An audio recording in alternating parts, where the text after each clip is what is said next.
الطعم الأصلي للكحك هو الكحك بتاع زمان بتاع جدتي وجدتك اللي معمول بالسمنة البلدي المقدوحة. طشة السمنة السخنة على الدقيق هي اللي بتحمصه وبتديله الطعم والريحة اللي بيميزوا الكحك ده. الوصفة سهلة جدا ونتيجتها مضمونة حتى للمبتدئين، أهم حاجة نركز في الخطوات. هنتكلم عن الأخطاء والمشاكل اللي بتصادفكم في عمل الكحك، جاتلي أسئلة كتير قوي بتخص الموضوع ده فهنجاوب عليها في الفيديو. هنعمل مع بعض كده مقدار صغير علشان لو بتعملوا الكحك لأول مرة، وكمان هقولكوا لو حابين تعملوا مقدار كبير تاخدوا بالكم من ايه بالظبط علشان ينجح معاكوا والنقشة والتسوية تبقى مظبوطة.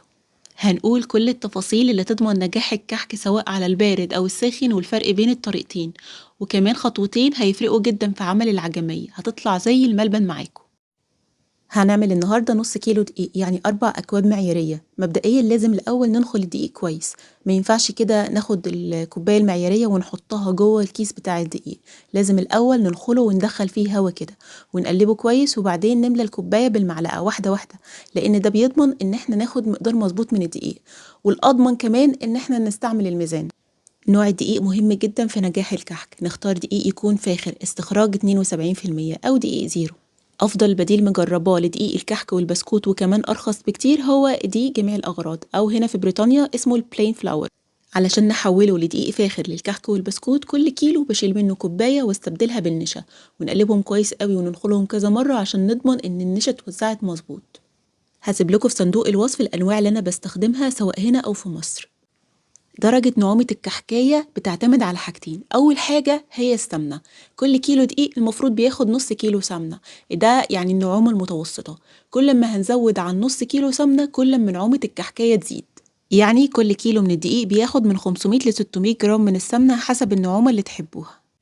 تقدروا تستخدموا سمنة حيواني أو نباتي أو خليط ما بين الاتنين، وما ينفعش خالص الزبدة في الكحك علشان بتنشفه، لكن ممكن ناخد الزبدة نسيحها ونعمل سمنة، أو تعملوا السمنة من قشطة الحليب، دي مش هتكلفكوا أي حاجة. في فيديو على القناة بيشرح بالتفصيل كل الخطوات دي وهسيب لكم اللينك بتاعه. نرجع تاني لمقادير نص كيلو من الدقيق، أنا استخدمت معاه 275 جرام من السمنة، يعني كوباية زائد 4 معالق كبيرة معيارية. المقدار ده بيديني كحكاية ناعمة جدا ومتماسكة في نفس الوقت.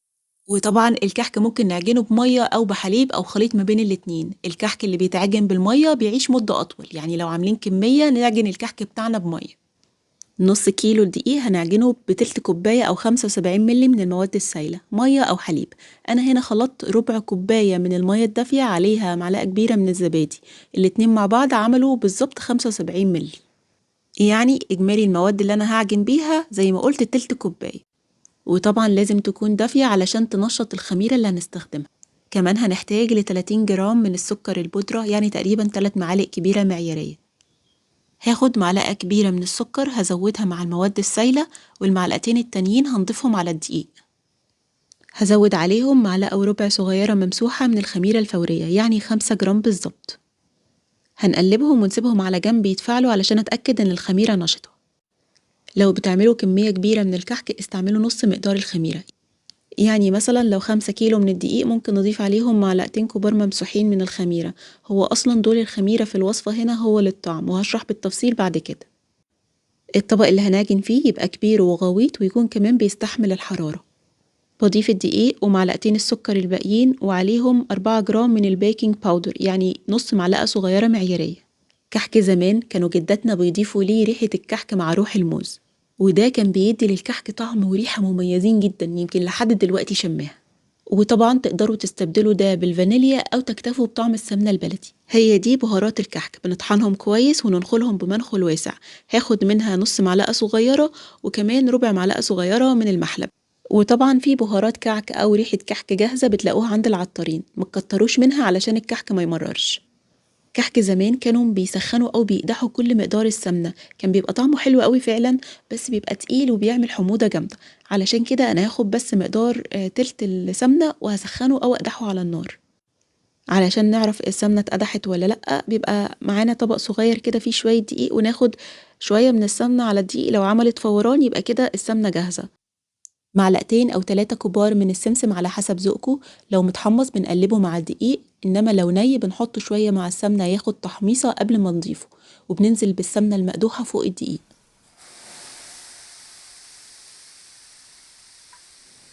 وهو لسه سخن بيغلي كده هزود باقي كمية السمنة وبمعلقة خشب هنقلب كل المكونات مع بعض. طبعا الخليط دلوقتي سخن قوي، لكن السمنة الباردة هتقلل شوية من حرارة الخليط، ومش هنحط ايدينا فيه خالص غير لما يبرد تماما، او على الاقل حرارته تنزل شوية وتبقى دافية بحيث نقدر نستحمله.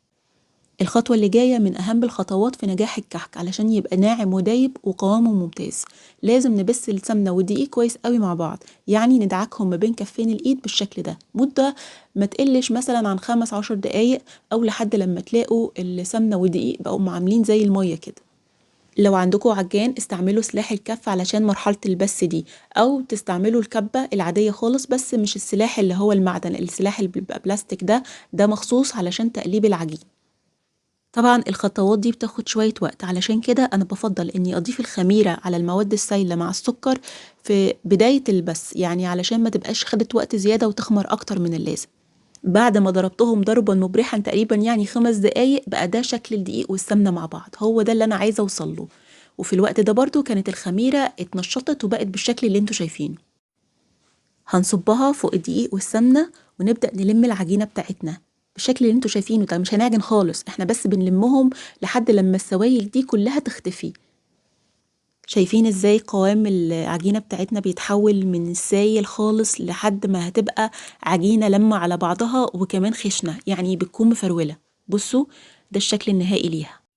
علشان نتأكد ان العجينة مظبوطة بناخد قطعة منها كده وندعكها بايدينا لحد لما تنعم، وبعدين ندوس عليها. لو العجينة شققت يبقى هي محتاجة معلقة او 2 من السمنة، لو لقيناها ناعمة خالص كده بالشكل ده يبقى هي مظبوطة ومش محتاجة اي حاجة. عجينة الكحك مش بتتخمر، احنا بنعتمد على البيكنج باودر كمادة للرفع، الخميرة هنا علشان الطعم. فعشان كده لو انتوا بتعملوا كمية كبيرة من الكحك لازم نشتغل في جزء والباقي نسيبه في التلاجة. ومن خلال شغلي لقيت انه كل ما العجينة بترتاح في التلاجة مثلا ساعتين او 3 الاول بتدي نتيجة افضل للكحك. في الفيديو اللي فات هتلاقوا حشوات كتير للكحك، بس المرة دي انا حابة ان احنا نعيد العجمية علشان في كم ملحوظة جديدة حابة اكد عليها. العجمية اللي ما يعرفهاش هي دقيق وسمنة وعسل، دي المكونات الرئيسية. ممكن نزود عليهم سمسم، جوز هند، مكسرات، وريحة كحك.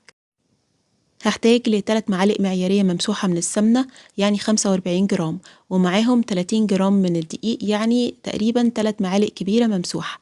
المعالق اللي أنا بقصدها هي المعالق المعيارية، مش معالق الأكل اللي بنملاها بشكل هرمي. أول ما السمنة تسخن هزود عليها معلقة كبيرة من السمسم، وده اختياري، وهنقلبهم لحد لما يبقى لونهم ذهبي كده. في الآخر ممكن نزود معلقة من جوز الهند وربع معلقة صغيرة من ريحة الكحك. ممكن تضيفوا فانيليا أو تضيفوا روح موز، يعني النكهة اللي تفضلوها. أول ما ياخد لون ذهبي هننزل بكوباية من عسل النحل 340 جرام، كأنكم بتعملوا بشاميل بالظبط، لكن بشاميل مسكر بالعسل. هنفضل نقلبها. في البداية بتلاقوا القوام خفيف خالص، يعني لو عملنا كده خط من النص بيلم على بعضه بسرعة قوي. مع التقليب المستمر هتبصوا تلاقوا قوام العجمية بيتقل. أول ما تلاقوها بدأت تتقل كده بيكونوا محضرين جنبكم شوية مية باردين، ناخد شوية من العجمية ونحطهم في المية دي أو طبق بارد. الفكرة ان انا عايزة اشوف قوام العجمية بعد ما تبرد هيبقى عامل ازاي. لو فضلت تمط خالص كده زي الاستك يبقى معنى كده ان احنا هنسويها زيادة شوية. بفضل اقلب فيها لحد لما نيجي نعمل خط كده من النص، بص تلاقوه بيلم بس ببطء شوية. اول ما توصل للقوام ده هنطفي النار ونزود معلقتين من المية الباردة ومكعب صغير من الزبدة ونرفعها من على النار. المية الباردة هتوقف من تسوية العجمية، ومكعب الزبدة كمان بيزود من طراوتها. بالطريقة دي عمرها ما هتنشف منكم أبدا. قوام العجمية المظبوط لما بتبرد بتبقى طرية، وفي نفس الوقت لما بنشدها بتقطم. لو حابين تزودوا مكسرات ياريت تبقى مجروشة عشان بيبان طعمها أكتر في العجمية. أنا بزود على المقدار ده نص كوباية أي مكسرات تحبوها، ونقلبها وبعدين بنصبها في طبق يعني يكون واسع ومسطح علشان العجمية تبرد بسرعة. ده قوامها وهي لسه سخنة. أول ما هتبرد هتبصوا تلاقوها بالشكل ده كأنها ملبن بالظبط. لو حسيتوا إن هي حجرت بعد ما تبرد ممكن نرجعها على النار ونزود معاها معلقة أو 2 من المية. المفروض الحشوة ما تكونش كبيرة، يعني تقريبا ربع حجم الكحكاية كده، علشان لو الحشوة كبيرة بتخرج بره الكحكة وبتبقى شكلها مش حلو. سِبت العجينة في التلاجة تقريبًا يعني ساعة، ده كان شكلها تقريبًا بتبقى متجمدة، أخرّجها كده لحد لمّا تاخد درجة حرارة الغرفة وتبقى مفرولة بالشكل ده، لازم ننعّمها ما بين إيدينا كويس جدًا، أو ناخدها كده على البنش ونفضل ندعك فيها لحد لمّا تنعم، ده مهم جدًا علشان لمّا نيجي نشكّل الكحكة تطلع شكلها مضبوط. لو عاملين مقدار كبير من الكحك ناخد جزء من العجينة نشتغل بيه والباقي يكون في التلاجة، خصوصا بقى في الصيف العجينة مش عايزاها تخمر، لأن الخمران الزيادة هو ده اللي بيضيع نقشة الكحك. لو عندكوا عجان حطوا العجينة فيه مع سلاح الكف يدوب تقلبتين لحد لما تنعم بالشكل ده. حاولوا تخلوا كل الكور قد بعض علشان الكحك ياخد تسوية واحدة. أنا يعني بخليه في حدود من 20 ل 25 جرام، لو عايزين كحكاية أكبر شوية خلوها 30 جرام. كل قطعة عجين بنعمها بين ايدي واكورها بالشكل ده كده. الحشوة خلوها ربع حجم الكحكاية بالنظر كده ويفضل بالميزان، يعني الكحكاية اللي 20 جرام الحشوة بتاعتها 5 جرام. بفردها كده كأنها كوبيبة ويبقى كلها بسمك واحد، وأقفلها كويس قوي حوالين الحشوة عشان ما تطلعش واحنا بنسويها. لو هتستخدموا البصامة بنحط كور العجين كده من غير ما نبططها، ونضغط في النص بضغطة متوسطة علشان تسيب أثر على الكحكة يكون واضح وفي نفس الوقت ما تبوظش شكل الكحكة. لو بتحبوا تنقشوا الكحك زيي بين كل مرة والتانية بنحط المنقاش في شوية دقيق وننفضه كويس، ده بيخليه ما يلزقش في العجين. البصامة ما بنحتاجش ان احنا نبطط الكحكاية، لكن لو هننقشها يبقى لازم بعد ما نكورها كده نضغط عليها ضغطة بسيطة ونحاول نساوي الجوانب علشان شكل الكحكاية بعد النقش يبقى شكله جميل. حاولوا تختاروا منقاش يكون نوعه حلو وسنونه كلها متساوية علشان يطلع لكم النقش المظبوطة.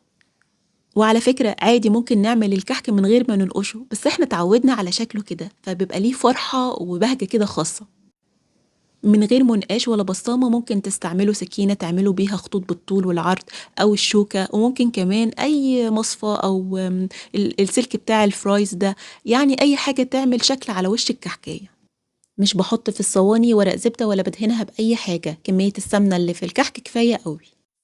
مش هنسيب الكحك يتخمر، الصاج اللي نخلصه بندخله يستوي على طول. الفرن لازم يبقى سابق التسخين، يعني قبل ما نبتدي في تشكيل الكحك بربع ساعة كده نبدأ نشغل الفرن. الكحك السادة بيدخل على فرن هادي علشان يستوي من جوه كويس، يعني لو فرن بمروحة بخليها على 140، ولو فرن عادي تبقى حوالي 150 درجة مئوية. بيقعد 35 دقيقة أو أكتر شوية لحد لما لونه يبقى ذهبي. إنما الكحك المحشي سواء عجمية أو ملبن لازم تبقى درجة الحرارة أعلى، يعني فوق المتوسط بشوية، علشان الحشوة ما تنشفش وتخرج بره الكحكاية. يعني بنسويه في فرن الغاز العادي على درجة حرارة 180 190، إنما لو فرن فيه مروحة يبقى في حدود 160 170 درجة مئوية. الكحك اللي فيه حشوة المفروض إنه ما يقعدش في الفرن كتير، يعني بيقعد تقريبا 25 دقيقة. بنحط الصاج في نص الفرن وكل 10 دقايق بندير الصينية علشان ياخد تسوية متجانسة من كل النواحي. الفرن عندي بيخلي الكحكاية تاخد لون حلو من غير ما اشغل الشواية، لكن لو حسيتوا في الفرن بتاعكم ان الكحكاية بتحمر من تحت ولسه من فوق محتاجة، ممكن نشغل الشواية دقيقة في الاخر خالص علشان تاخد لون حلو من فوق. وعموما في كل نواعم العيد ندخل الاول كمية صغيرة علشان نتأكد ان حرارة الفرن مظبوطة. واول ما الكحك بيخرج من الفرن ما ينفعش نقرب منه، نسيبه لحد لما يبرد خالص وبعدين نحركه لانه بيبقى ضعيف وممكن يتكسر. لو عايزين الكحك صلاحيته تبقى أطول يبقى بنعجنه بمية وبنعمله على الساخن. لو مش فارق معانا الصلاحية، يعني حابين نعمل كمية صغيرة، يبقى عادي بنعجنه باللبن وبنعمله على البارد. أنا شخصيا بحب الكحك على البارد، بس في ناس كتير بيحبوه على الساخن، دي حاجة بقى ترجع للذوق. بجد بتمنى ان انتوا تعملوا أحلى كحك لكل حبايبكم. يا رب الفيديو يكون عجبكم، كل سنة وانتوا طيبين، أشوفكم على خير والسلام عليكم.